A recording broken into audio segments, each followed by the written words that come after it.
जय मां भगवती दुर्गा की कृपा आप और आपके पूरे परिवार पर सदा सर्वदा बनी रहे। दोस्तों, आज का वीडियो एक बहुत ही रिक्वेस्टेड वीडियो है, क्योंकि बहुत समय से आप लोगों के प्रश्न आ रहे हैं कि मुख्य द्वार पर जल छिड़कने का समय क्या होता है और सही विधि क्या होती है। किस समय हमें जल छिड़कना चाहिए? मुख्य द्वार पर। क्या मुख्य द्वार पर जल छिड़कने के लिए स्नान करना आवश्यक है? यह बिना स्नान किए भी मुख्य द्वार पर जल का छिड़काव किया जा सकता है।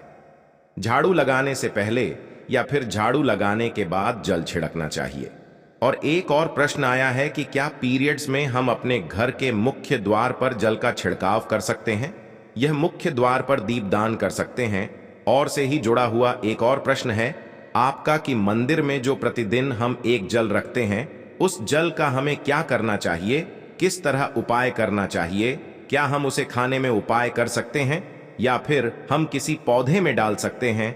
उस जल का उपयोग किस तरह से होना चाहिए? और मुख्य द्वार पर जल छिड़कने से संबंधित आपका अगला प्रश्न है कि कई ऐसे लोग हैं जो कि फ्लैट में रहते हैं, कुछ से लोग हैं जो कि किराए के मकान में रहते हैं, एक ही कमरे में रहते हैं, तो उन्हें अपने घर पर मुख्य द्वार पर दीपदान किस तरह से करना चाहिए, जल का छिड़कना चाहिए?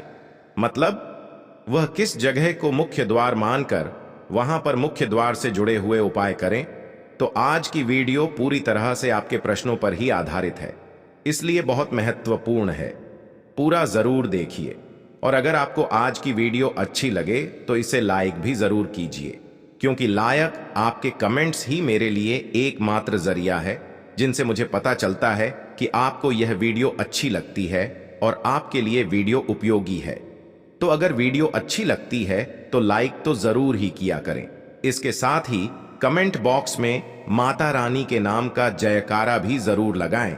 इससे आपको सकारात्मक ऊर्जा की प्राप्ति होती है। और अगर आपका कोई भी सुझाव हो, कोई भी प्रश्न हो या फिर कोई भी विशेष वीडियो देखना, तो उसके लिए भी कमेंट बॉक्स में जरूर लिखें।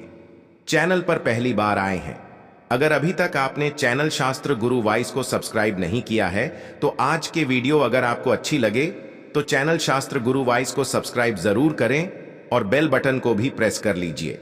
तो इससे यह होगा कि इस चैनल पर जो भी नई वीडियो अपलोड होंगी उनकी नोटिफिकेशन आपको सही समय पर हासिल होगी। और अब जानते हैं कि मुख्य द्वार पर जल छिड़कने का सही समय क्या होता और सही विधि क्या होती है। तो देखिए, अगर आप मुख्य द्वार पर जल छिड़क हैं तो आपको ध्यान रखना है कि जल आप एक दिन पहले ही, मतलब रात को सोने से पहले, एक पात्र में कोई भी आप पात्र सकते हैं। जैसे कि आप एक तांबे का भी पात्र ले सकते हैं। तांबे का ना हो तो आप पीतल का ले सकते हैं, स्टील का ले सकते हैं, चांदी का ले सकते हैं। जो भी पात्र आपके पास उपलब्ध हो, एक लोटे में थोड़ा सा गंगा जल डाल दीजिए और उसके शुद्ध जल भर दीजिए। और हाँ, गंगा जल ना हो तो भी परेशान होने की आवश्यकता नहीं है, सिर्फ शुद्ध जल से भी आप पत्र को भर सकते हैं। जल से भरे पात्र को अपने घर की रसोई में रख दीजिए। अब जैसे कि आप अगले दिन सुबह उठकर इस जल का छिड़काव अपने घर के मुख्य द्वार पर करेंगे। अब बहुत से भक्तों के प्रश्न आए हैं कि क्या हम स्नान से पहले यह जल छिड़क सकते हैं या फिर स्नान करना आवश्यक है? देखिए, मुख्य द्वार पर जो सुबह सवेरे सबसे पहले जल छिड़का जाता है, जैसे कि जो रसोई में रखा हुआ जल होता है, यह एक तरीके से उपाय के तौर पर किया जाता है। घर में किसी भी तरह की परेशानी हो, किसी भी तरह के दुख दर्द रहता हो, गरीबी हो या फिर कल है, क्लेश बहुत अधिक रहता है, मतलब किसी भी तरह की नकारात्मक ऊर्जा से आप परेशान हैं, बहुत समय से परेशानियों में ही घिरे हुए हैं, तो ऐसे में घर की रसोई में जल रखा जाता है और यही जल घर के मुख्य द्वार पर सुबह उठकर जाता है। इस जल के छिड़काव से आपके घर की कोई भी परेशानी हो बहुत शीघ्र समाप्त हो जाती है। उपाय को करने से आपके घर में सुख समृद्धि भी आती है, क्लेश से भी मुक्ति मिलती है, बीमारियों से भी मुक्ति मिलती है। मतलब देखिए, किसी भी तरह की मानसिक परेशानी हो, शारीरिक परेशानी हो, आर्थिक तंगी हो या आपके घर में कोई वास्तु दोष हो, किसी भी तरह का ग्रह दोष हो, जैसे कि कई बार ऐसा होता है कि कई लोगों के ऊपर कई तरह बुरे ग्रह दोषों का असर होता है, जिसकी वजह से घर में परेशानियां हमेशा बनी रहती हैं। तो ग्रह दोषों के असर से भी आपको मुक्ति मिलती है। दोष और पितृदोष भी समाप्त होता है। इसके साथ ही जैसे कि बहुत से लोगों के प्रश्न होते हैं कि उनके ऊपर किसी ने कुछ कर करा दिया है, उनके परिवार में किसी भी तरह की पहले कोई परेशानी नहीं थी, परंतु अभी कुछ समय से परेशानियां लगातार आती ही जा रही हैं और कोई रास्ता नहीं मिल रहा है से निकलने का, तो किसी के भी किए कराएं, तंत्र मंत्र का असर हो, किसी की बुरी नजर का असर हो, तो भी आपके इस उपाय से, मतलब इस एक लोटे जल से, आपकी परेशानी स्वतः ही कुछ दिनों में हो जाती है। तो यह घर की सभी परेशानियों से मुक्ति पाने का रामबाण और सबसे सरल, सबसे आसान उपाय होता है, जो हमारे शास्त्रों में वर्णित है। तो आप अपने घर की रसोई में एक लोटा जल रखें, रात में भरकर और प्रातःकाल जल्दी उठकर उसी जल से घर के मुख्य द्वार पर छिड़काव कीजिए। अब जैसे कि बहुत से लोगों के प्रश्न आते हैं कि यह जल हमें किस समय अपने घर के मुख्य द्वार पर छिड़कना चाहिए, तो देखिए, सुबह सूर्योदय होने से पहले इस जल का छिड़काव आपके घर के मुख्य द्वार पर हो जाना चाहिए। आप चाहे इसके बाद आप शुद्ध जल से, मतलब किसी भी दूसरे जल से अपने घर के मुख्य द्वार को धोते हैं तो बाद में भी धो सकते हैं, कोई समस्या नहीं है। परंतु इस जल का छिड़काव घर के द्वार पर सूर्योदय होने से पहले हो जाना चाहिए। और अब जैसे आपका अगला प्रश्न है कि क्या हमें स्नान करके इस जल का छिड़काव अपने घर के मुख्य द्वार पर करना चाहिए या फिर बिना स्नान किए भी कर सकते हैं। यह जो हम जल छिड़क हैं, मतलब यह एक उपाय होता है, तो इसे हम स्नान करने के बाद नहीं करते हैं। सुबह जल्दी उठते हैं और उठकर सबसे पहले घर की रसोई में जाएंगे। उसके बाद उस जल को लेकर आप घर के मुख्य द्वार पर जाएं। मुख्य द्वार खोलकर, मतलब मेन गेट खोल दीजिए और उसके बाद मुख्य द्वार पर इसी जल का छींटा दीजिए, छिड़काव कर दीजिए। और जल का छिड़काव करते समय अपने पितरों का ध्यान कीजिए, माँ का ध्यान कीजिए, क्योंकि कहा जाता है कि सुबह सुबह माँ लक्ष्मी प्रत्येक द्वार पर आती है, सबके द्वार पर आती है। जिनके भी द्वार खुले होते हैं, जिनके घर में जल का छिड़काव मुख्य द्वार पर हुआ रहता है, उसके घर में वह प्रवेश कर जाती है। तो माँ लक्ष्मी का मन में ध्यान कीजिए और एक तरह से प्रार्थना कीजिए कि हे माँ लक्ष्मी, आप मेरे घर में प्रवेश करें, मैं आपका स्वागत करने के लिए तैयार हूं। और इसके बाद अपने पितरों का ध्यान कीजिए, क्योंकि हमारे घर की जो दहलीज होती है वहीं पर पितरों का वास समझा जाता। तो जब आप दहलीज पर जल के छींटे देते हैं तो आपके पितृ बहुत हो जाते हैं, प्रसन्न हो जाते हैं और उनका आशीर्वाद भी आपको हासिल होता है। तो सुबह जो आप जल छिड़के स्नान करने की आवश्यकता नहीं है, बिना स्नान किए भी कर सकते हैं। और अब आपका अगला प्रश्न है कि क्या झाड़ू लगाने के बाद हमें जल का छिड़काव करना चाहिए या फिर झाड़ू लगाने से पहले भी जल का छिड़काव कर सकते हैं।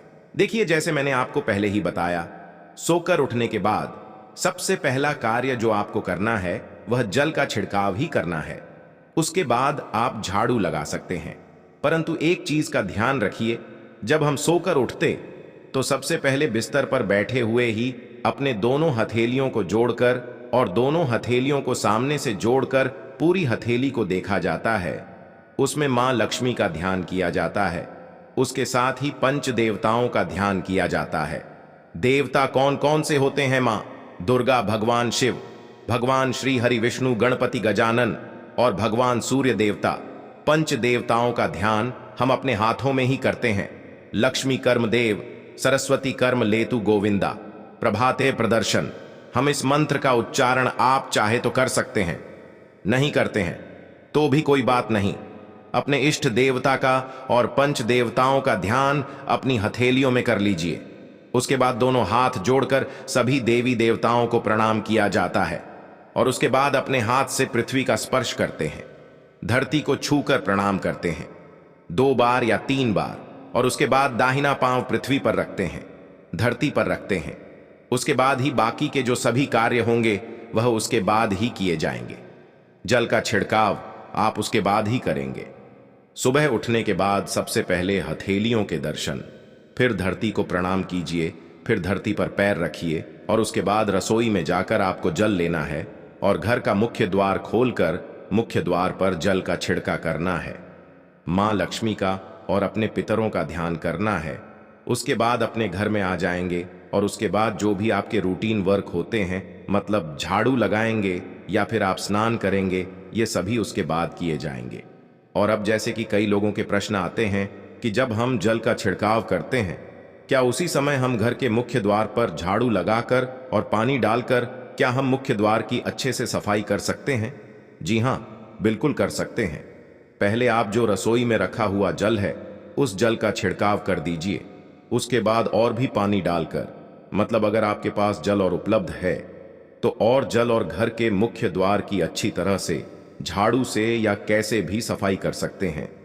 और कई लोगों के प्रश्न आए हैं कि हम किसी फ्लैट में रहते हैं या फिर किसी ऐसे कमरे में रहते हैं, किराए के कमरे में, कि हमारे पास एक ही कमरा है, तो हम जल का छिड़काव या फिर दीपदान कहां पर करें? किसी हम अपना मुख्य द्वार माने। देखिए, जो आपका अपना कमरा है या फिर जो फ्लैट है आपका लगा हुआ है, आप उसी स्थान पर दीपदान करेंगे और उसी स्थान पर आपको जल का छिड़काव करना है। मतलब जहां पर आपका अगर एक ही कमरे का मकान है तो आपके कमरे का जो दरवाजा है वहीं पर आपको थोड़ा सा जल छिड़कना है और वहीं पर आप दीपदान भी करेंगे, जो कि मुख्य द्वार से जुड़े हुए उपाय होते हैं। वह आप अपने घर के, मतलब जो अपना कमरा है उसके बिल्कुल दरवाजे के पास ही करेंगे। और आपका अगला है कि क्या पीरियड्स में हम अपने घर के मुख्य द्वार पर जल का छिड़काव कर सकते हैं, दीपदान कर सकते हैं। देखिए, जल का छिड़काव करने के लिए पीरियड्स हो या ना हो, उसे कोई फर्क नहीं पड़ता, आप जल का छिड़काव कर सकते हैं। रही बात दीपदान की, तो दीपदान देखिए कार्मिक पूजा में आ जाता है और कार्मिक पूजा हम बिना शुद्ध हुए नहीं कर सकते हैं। मतलब पीरियड समाप्त होने के बाद ही आप कर सकते हैं। बाकी जल का छिड़काव आप कभी कर सकते हैं, मैं भी कर सकते हैं, कोई समस्या नहीं है। और अब आपका प्रश्न है कि क्या मंदिर में जो हम जल रखते हैं, क्या वह रखना जरूरी है? और अगर हम रखते हैं तो उस जल का क्या करें? देखिए, मंदिर में जल रखना बहुत आवश्यक है। जल एक ऐसी चीज होती है जिसमें सभी तरह की जो एनर्जी होती है ग्रहण हो जाती है। तो जो हम पूजा पाठ करते हैं, मंत्रों का जप करते हैं या वहां पर प्रार्थना करते हैं, हमारे अपने मन की कामना भी कहते हैं, तो सभी चीजें उस जल में समाहित हो जाती हैं। इसलिए पूजा करने से पहले घर के मंदिर में एक लोटा जल रखा जाता है और उसके बाद दीपदान, मतलब एक दीपक प्रज्वलित कर दिया जाता है। यह अग्नि और जल का एक तरह से बैलेंस भी हो जाता है। और इस शास्त्रों के अनुसार घर के मंदिर में एक लोटा जल भी हमेशा होना चाहिए और दीपक भी प्रज्वलित करना चाहिए। तो अब इस जल का करना क्या चाहिए? देखिए, हम जल रखते हैं, सुबह की पूजा में रखते हैं, मतलब सुबह जो हम पूजा करते हैं, प्रातःकालीन पूजा, उस समय जल रखा जाता है और वह जल हम अगले दिन उठाते हैं। मतलब जब आप अगले दिन पूजा करने जाते हैं, स्नान इत्यादि करने के बाद तो आप उस जल को उठाते हैं। सबसे पहले तो जल का उपाय सुन लीजिए। आप अपने घर के सारे कमरों में, मतलब पूरे घर में उस जल का छिड़काव करते हैं। इससे आपके घर का शुद्धिकरण हो जाए, क्योंकि वह बहुत ही पॉजिटिव एनर्जी से भरा हुआ जल होता है। उस जल का छिड़काव करने से किसी भी तरह की नकारात्मक ऊर्जा का प्रवेश आपके घर में नहीं होता, किसी भी तरह की परेशानी आपके घर में हो। अगर आप नियमित तौर पर उस जल का छिड़काव करें अपने घर में, तो निश्चित ही आप परेशानियों से मुक्त पा जाते हैं कि यह किए कराएं, तंत्र मंत्र के असर से मुक्ति पा जाते हैं। इसका उपाय आप कर सकते हैं। जैसे कि घर में कोई बीमार है तो आप इस जल को मानव को पीने के लिए दे सकते हैं। और यह जल इतना पावरफुल होता है कि इस जल को पीने से बड़ी बीमारियों से, मतलब लंबी बीमारियों से भी धीरे धीरे राहत मिलने लग जाती है। कई बार होता है न कि आप लोगों के प्रश्न आते हैं कि दवाई तो हम कर रहे हैं, परंतु दवाई हमें लगती ही नहीं है, दवाई का कोई असर ही देखने को नहीं मिलता। तो ऐसे अगर उस जल को पीने के लिए रोगी को दिया जाए तो बहुत अच्छी दवाइयां काम करने लग जाती। और जैसे कि परिवार में अगर बहुत अधिक कलह क्लेश रहता है, हमेशा आपस में सामंजस्य बनता ही नहीं है, आपस में हर बात पर मतभेद होता है, तो परिवार के सभी सदस्य इस जल में से अगर थोड़ा थोड़ा पीते हैं तो धीरे धीरे विचारों में परिवर्तन आने लग जाता है। सकारात्मक विचार सभी के मन में होने लग जाते हैं और आपस में समन्वय होने लग जाता है। कलह, क्लेश और मतभेद हमेशा के लिए समाप्त हो जाता है। और मंदिर में रखे हुए जल, अगला उपाय क्या है? देखिए, अगर आप कोई दुकान करते हैं, कोई व्यापारिक स्थल है आपका, तो प्रतिदिन इसी जल में से थोड़ा सा जल ले जाकर दुकान पर व्यापारिक स्थल पर छिड़काव कीजिए। इससे आपका दुकान, आपका काम बहुत अच्छा चलता है। मतलब किसी भी तरह की परेशानी आपके व्यापारिक स्थल पर नहीं आती है, क्योंकि जैसा मैंने आपको बताया, यह जो जल होता है बहुत पावरफुल होता है, बहुत पॉजिटिव होता है। तो इस जल का छिड़काव करने से सारी परेशानियां स्वतः ही समाप्त हो जाती हैं। जैसे अगर आपके दुकान पर किसी की नजर लगी है, बहुत से लोगों के प्रश्न आते हैं कि हमारे काम को किसी ने बांध दिया है, मतलब किसी की बुरी नजर ऐसी लग गई है कि पहले तो दुकान बहुत अच्छी चलती थी, अब नहीं चल रही है। तो आप इस उपाय को कर सकते हैं। निश्चित ही बहुत जल्द ही आपको परेशानियों से मुक्ति मिल जाती है और दिन दूनी रात चौगुनी आपके व्यापार में तरक्की होती है। और मंदिर में रखे हुए जल को आप अपने घर की रसोई में खाना बनाने में, पीने में भी उपाय कर सकते हैं। परंतु खाना बनाने में उपाय तभी कीजिए जबकि आपके घर में बिल्कुल सात्विक भोजन बनता हो, मतलब लहसुन प्याज अगर आपके घर में बनता हो तो खाना बनाने में इस जल का उपाय नहीं किया जा सकता है। फिर आप इस जल को थोड़ा थोड़ा परिवार के सदस्य मिलकर ग्रहण कर सकते हैं और बचे हुए जल को आप अपने घर में पौधों में डाल सकते हैं। तो देखिए, ऐसा नहीं है कि मंदिर पर रखा हुआ जल बेकार होता है, किसी काम का नहीं होता है। बहुत सारे उपयोग इस जल के होते हैं। अगर हम सही तरीके से उपाय करें तो अपने जीवन की बहुत सारी परेशानियों का समाधान मात्र इस एक लोटे जल से हम कर सकते हैं।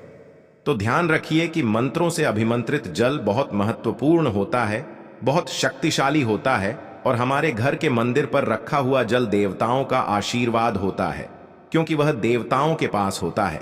देवता वहां पर रहते हैं तो उस जल में हर तरह की शक्ति समाहित होती है, जो कि सकारात्मक शक्तियां होती हैं। और इस जल का उपाय अगर हम सही तरीके से करते हैं, मतलब उसको पीने में करते हैं, खाना बनाने में करते हैं, घर में जल का छिड़काव करने में करते हैं, तो इससे हमारी समस्याओं का समाधान होता है। और अगर कोई भी कार्य नियमित तौर पर, मतलब प्रतिदिन किया जाता है, तो उसका हमें लाभ हासिल होता है। कभी कभी तो निश्चित ही आपको उतना लाभ दिखाई नहीं देगा, परंतु अगर आप नियम बना लेंगे कि हर रोज उसी जल से घर में छिड़काव करना, तो निश्चित ही आपके जीवन में खुशहाली आएगी और आप अपने जीवन में तमाम तरह की नकारात्मक ऊर्जा को जाते देखेंगे और सकारात्मक ऊर्जा को आते देखेंगे और नई नई ऊंचाई को प्राप्त करेंगे।